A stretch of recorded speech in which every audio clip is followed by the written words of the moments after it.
8 অনুশীলনের 2.1 থেকে question number 3-এর 5 করছি। এখানে প্রশ্ন দেওয়া আছে, এবার প্রশ্নটাকে আমরা সলভ করে দেখবো যে এই সমাধানটি সত্য কি সত্য নয়, সমীকরণের সমাধান হচ্ছে কি হচ্ছে না। তাহলে আমরা দেখছি এটা দুইটি ভগ্নাংশ আছে, দুইটা ভগ্নাংশের মিডিলে আমরা দেখতে পারি প্লাস আছে, তাহলে দুইটা যে হর আছে হরে দুইটা লসাগু বার করে নেব। এখন দুইটা লসাগু হয়েছে 21, এখন 7কে যদি 21 দিয়ে ভাগ করি আমরা পাবো যা 3 7 21 3 পেয়েছি। আবার ওই 3কে যদি x দিয়ে পূরণ করি তাহলে 3x প্লাসের প্লাস, আবার 3কে যদি 21 দিয়ে ভাগ করি তাহলে আমরা 7 পাবো। যাবে 7টা ইয়ে লিখে দিলাম। আবার এই যে সংখ্যাটা আছে সেম ওইটা দেখে দেবো, কেন 7কে দুইটার মধ্যে পূরণ করতে লাগবে, যেভাবে আছে এভাবে লিখে দিলাম। এখানে 3x এর 3, এখন দেখি এখানে সমান চিহ্ন আছে, এখানে 21 আছে, এখানে একটা সংখ্যা আছে, তাহলে 21-এর নিচে কিছু নেই তো 1 ধরে নিলাম।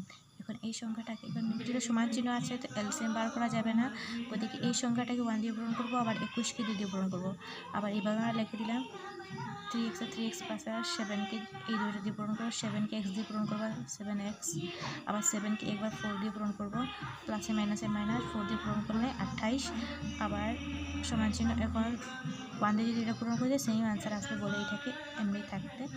আর 21কে যদি 2 দিয়ে পূরণ করি লিখে দিলাম 3x এর 3x, এটা যেমনি আছে আমরা লিখে দিলাম, এই দুইটা পূরণ করে আমরা 42 পেলাম।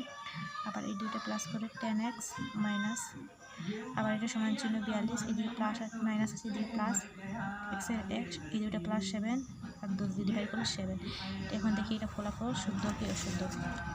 ফল পরীক্ষা করে দেখলাম, লেফট হ্যান্ড সাইড এখানে তুলে দিয়েছি। আবার এক্সের জায়গাতে আমরা 7 পুট করবো, এই যে এক্সের জায়গাতে 7 পুট করে দিলাম। এখন 7 7 ক্যান্সেল হয়ে যাচ্ছে 1, 3 3 ক্যান্সেল হচ্ছে 1, এখন এখানে মিডিলে প্লাস আছে তো এখানে 2।